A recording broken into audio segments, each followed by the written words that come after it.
Welcome to the New Canaan Library podcast. I'm Sam, And I'm Kathleen. and we're both young adult librarians here at the New Canaan Library. Right now, we are recording in a strangely empty library. Yes, our library is closed right now and will be closed for the foreseeable future. So keep checking our website and don't come in until then. But we're going to have a lot of digital things available right now, including this podcast. Yeah, so go to the website. You can check out our digital library. And if you have any questions, you can always call in 9 to 5, Monday to Friday, and we're here to help you. So today we are talking about the book Blood, Water, Paint by Joy McCullough. So before I get into this book, this podcast has come out of a monthly program we have at the library for teens here. We have a book brunch that we usually hold on Sunday afternoons, and it's quite fabulous. We have bagels, and I usually bake something for the gang. My regulars know who they are. Hi. I miss you guys. Anyway, so we were supposed to read Blood, Water, Paint for book brunch this month, but since the library's closed, Kathleen and I decided to just sort of talk about the book a little bit. And so any of you guys out there reading along can listen to some of our thoughts on this book. So I read this book in about a day. So I should acknowledge that Kathleen read this book in about 12 hours as a favor to me so that we could discuss and record it today. And it sounds like that process was not so easy for you. If you have not read the book and you are considering reading the book, I recommend it, but I do not recommend reading it in a day. It is very heavy. It is not the kind of book you should be reading at a breakneck pace. Break it into 20-minute increments, take some breaks, do some things, make you feel happy. Look at the sun. I don't know. just feel like a happy person in the world before returning to this book, because it's brilliant, but it's pretty depressing. Dark. There's some tough topics, and I should say the book brunch gang, we've covered a lot of difficult topics, from gun violence to trauma, from hate crimes and gender identity. We've talked about really even heroin addiction of a family member. So this group, we've gone through a lot of stuff, and this book is about Artemisia Gentileschi, which I'm sure someone will let me know if I'm pronouncing that incorrectly. And this was a famous Italian painter. I read recently that it's Baroque, but I thought it was Renaissance, and I think I have to go back and figure out what the difference is between them. But Artemisia is a great feminine icon because she's world famous. Her masterpiece painting, Judith slaying Holofernes, is extraordinarily well known. It's a popular biblical topic, and some really famous people have also painted that scene, such as Caravaggio. But for her to be as famous as she was in a time when very few women had professions or even were able to do such things, and that's covered a lot in the book. So, like, in the book, Joy McCullough, first of all, it's a book in verse, which is kind of neat, and I loved that it was in verse. So you actually listened to it, right? Because That's true. I have to say that I read it and I thought it was great. And one of the things that I thought was really cool, having read it, was looking at the way that it was. There are ways that the dialogue is kind of broken up. So, like, for example, Artemisia Zoe's on the left, and then you have the dialogue from Judith and Susanna in, like, the middle, and then on the far right you have, I think, the men, basically. Mm-hmm. So you have Tino, you have her father. So I guess I was just curious, how is that different in the audio, that experience? That's so interesting you say that, because I didn't even know that. Listening to it, and that's a whole conversation we can have, listening to books versus reading books on a page. For me, I was very haunted by it, but it sounds like you were as well. Because as you're listening, it's sort of happening to you. It's a little bit more passive, I feel, than reading. And you actually are hearing the voice of a woman express these things. It's really neat that she set it up that way in the actual book version. And we should explain that Susanna and Judith are these two stories that Artemisia's mom tells her as she's growing up. And it's pretty interesting because I think there's a point in the book where the mom says to her, I'm going to tell you different stories than I'm going to tell your brothers because you're going to basically need different skills and tools in your life, and you need to know different things. And so her mother, who has passed away, so Artemisia is pretty much living just with her father, and her mother tells her these stories, and they're both from the Bible, and one is Judith slaying Holofernes, which is a pretty violent act from the Bible, where Judith literally beheads someone, which Artemisia goes on to paint, and the other one is Susanna and her elders, which is this woman who is a sort of a wealthy woman from biblical times who's bathing, and these men sort of kind of creepers sneak up on. Definitely creepers. Yes. They sneak up on her, and it turns out that she's sort of the one who pays the price because I don't remember the exact wording, but they sort of claim that she was out there, and she's the one sort of inciting them to, or I forgot the word, but it was pretty insulting and upsetting. Yeah, just for existing out in the world and bathing on her own property, I think. So yeah, it's pretty. But so these are the two paintings, which is pretty remarkable in this time. You know that Artemisia Gentileschi picks these two things from the Bible, and she actually paints them, and she really has sort of a feminist view on them, and that's she gets very sort of angry throughout the book. And I know, so you actually read it more recently than I did because you power read it in the last week. Yeah, I've retained all of it and the trauma from that. So yeah, so any questions you got, throw them at me. I will remember this for a while, which is both a compliment to the text, which was again brilliant, and also just I've been ruined by it. That's somehow my fault. It is. But I loved it. You liked it? I thought it was excellent. No, I didn't know how much, because I'm not the kind of person who picks up a book in verse usually, and I'm not even a big reader of historical fiction. So the fact that I just thought it was really beautifully written and very smart and there's so much that I had to think about after, and I thought it was really well done. So did I. And I was listening to it, and I really loved the language, and I thought the language was really rich.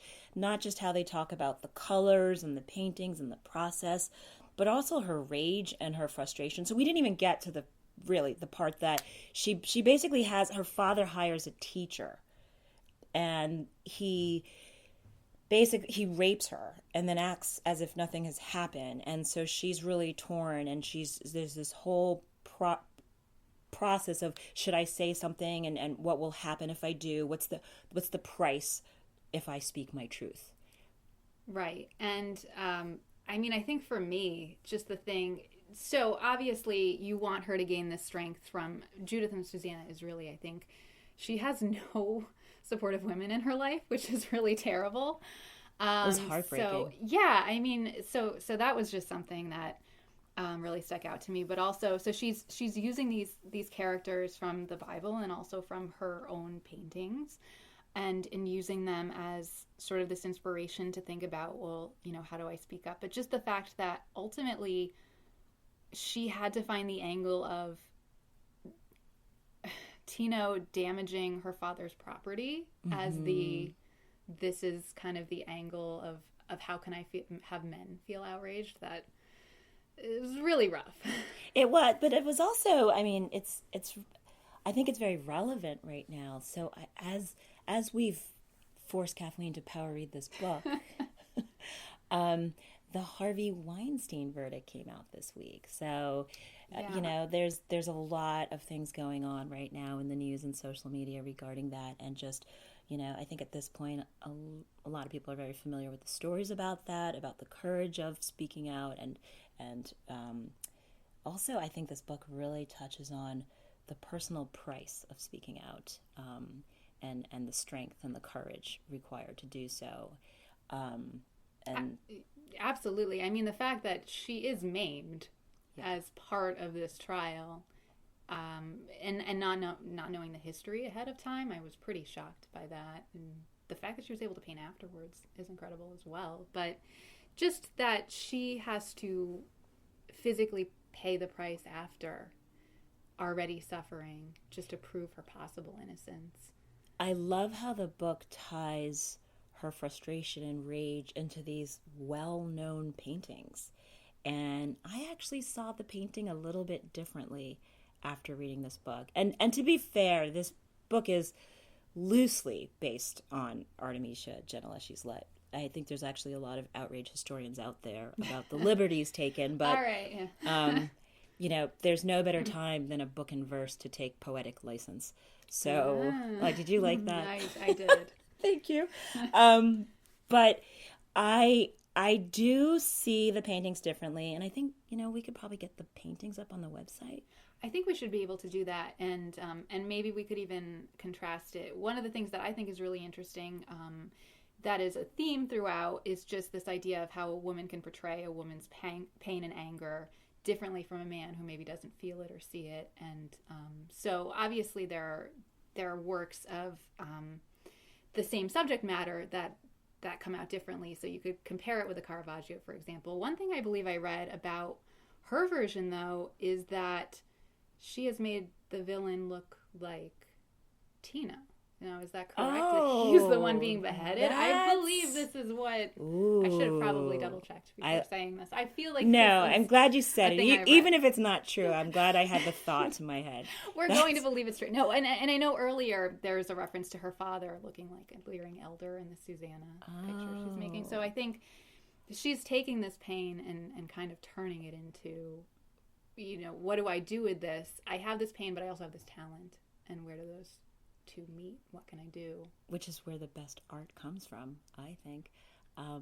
And for sure, when you look at these paintings, especially Judith Judith slaying Holofernes, one of the things that is remarkable is that even though so many famous men have painted this scene, her scene is full of blood and gore, and it's a lot more physical. In a lot of these, if you look at, there's like carvings and tapestries, and it's been recreated, the scene, many times over the centuries, but a lot of them are really passive, or Judith is standing, holding a sword aloft, whereas in Gentileschi's version, she's sort of using her physical strength, and what was the name of her? The woman that went with her, she's basically standing or kneeling on her chest to hold Holofernes down. It's a very physical and violent act, and in some of the paintings prior to Artemisia's version, it's a little bit sort of cleaned up for consumption. Yeah, no, those are friendship goals, right? Like, that's someone who will. That you have a friend. What's that famous quote? Whose car are we going to take? So, did you have a few quotes for us so that we can listen to some of the language? I did. And I love this quote, and I realized I can never use it outside of this context because no one would know what I was talking about. But this is when Artemisia's mother is telling her the story of Judith. She says, "The world will tell you not to be outraged, love. They will tell you to sit quietly, be kind, be a lady. And when they do, be Judith instead." Which I just really love. I would love to tell people be Judith instead. They won't know what it means, but I just thought that was really powerful. And she ultimately does try to channel that. I think that's my mantra for the week. It's actually been a very challenging week around here, yes. And I think "Be Judith" is not that we're supporting violence, but the fact no. Perhaps this has gone in a different direction, but we might get in trouble for that one. But if you enjoy books in verse, this was a fabulous one. But there's a couple of other recommendations we have. The YA Book Brunch has read Jason Reynolds' Long Way Down. That's actually about sort of gun violence, and the main character is struggling and thinking about whether or not to avenge. I think it's his brother's death. I read it some time ago. Yeah. That's and everyone in book group actually really loved that book. And another one, kind of a classic, or sort of a modern classic, is Ellen Hopkins' Crank, which is about heroin addiction. Yeah, I'm just realizing that books in verse are not very happy usually. This seems to be the trend. Maybe there's something about trauma that makes you want to paint or write poetry rather than stick with prose because words aren't enough. It's got to be something a little more powerful. But yeah, I think there's lots of trauma here. If you enjoy trauma, All right, great segue. thank you. Here's my segue to more book recommendations. So it's been a really rough week in town. The schools have closed. Everyone's kind of scared of the coronavirus. There's a little bit of misinformation out there. And so if you are holed up and you're the kind of person like me who really likes to embrace the trauma, I have two book recommendations. The one is Fever 1793 by Laurie House Anderson. She's an amazing author. She writes so beautifully about so many things, and she's the author of Speak. But this book is about a young girl who deals with the yellow fever epidemic of 1793, and I believe it was in Philadelphia, which I loved reading about because I lived a few years in Philadelphia, and it was fascinating finding out about the historical landmarks in the book. That she kind of stayed very close to the truth of it. The second recommendation I have, also about the plague, is called actually An American Plague. This is a young adult nonfiction book. It won the Siebert Award, and it's the true and terrifying story of the yellow fever epidemic of 1793. So for those of you that love narrative nonfiction and you don't really need a story that's made up, this is an amazing book about what actually happened in 1793. And it's by Jim Murphy, and Laurie House Anderson's Fever of 1793 is just a one fictional character's perspective of that. Okay, so what should we read next? All right, so we have 3 book choices that you'll be able to pick from, and we were just going to talk a little bit about those and introduce them, and you can let us know what you think. So to be clear, this is for YA Book Brunch podcast.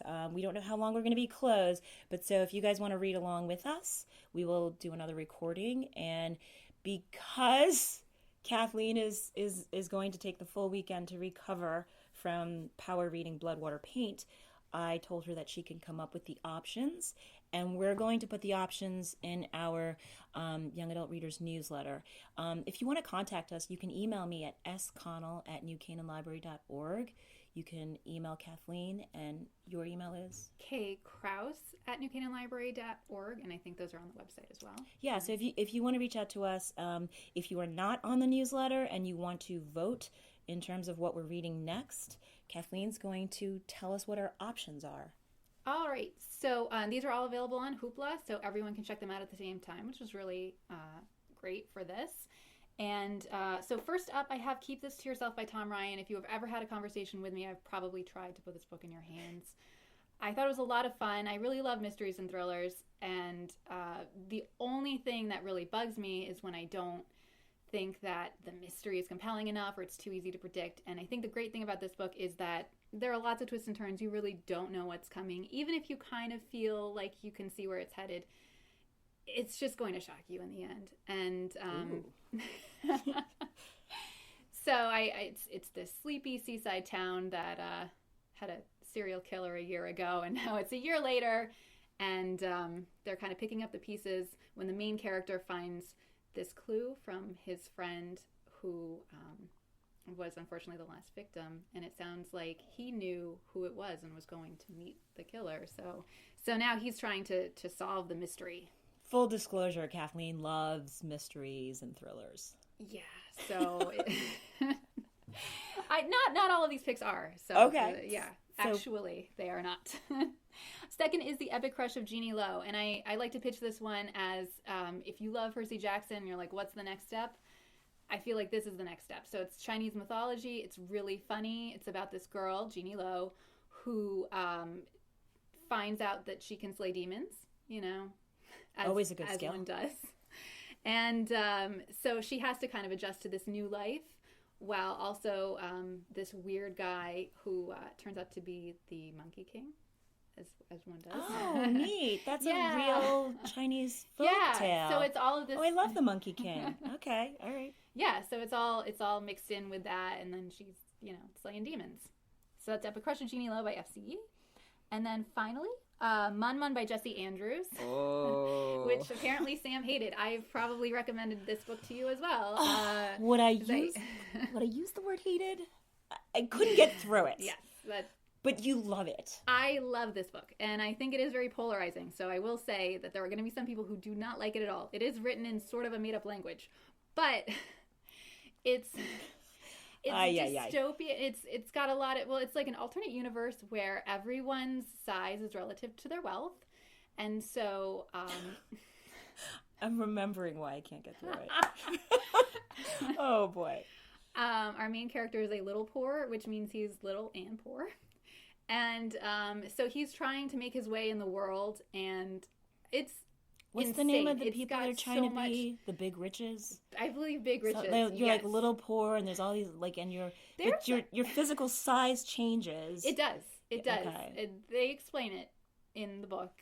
I like that it's unorthodox. It's completely out there. Okay. And it's brilliant, but it's very polarizing. Is what I will say. And Kathleen has read all three and loves all three. I have love all read three. none of them, but my penance for traumatizing you with blood, water, paint in 12 hours or less is that I'm committed to reading whatever you guys pick, our listeners and or people at home who are going to, on our newsletter, you can select and vote for one of these three, and we will go with the winner. All right, that's it for it. Do you have any other recommendations or suggestions before we head off? I feel like I would just recommend checking out Hoopla and Overdrive and Canopy, and we have more information on all of these in our newsletter, but we have so many digital resources, so I think it's really worth looking at that stuff. Absolutely. There's tons of resources, so you guys can keep reading and having fun. And also, we do have a program here so that you guys can put a book on hold, and up to 6 books. We will put it out in the vestibule for you, so it's sort of a non-contact trade-off. And we are deep cleaning the library, and we will also be wiping off and sanitizing the covers. So this was really fun. Yeah. This is our very first podcast, by the way, so be kind. But it was really fun. Anyway, thank you for listening. Thanks. Bye. Bye.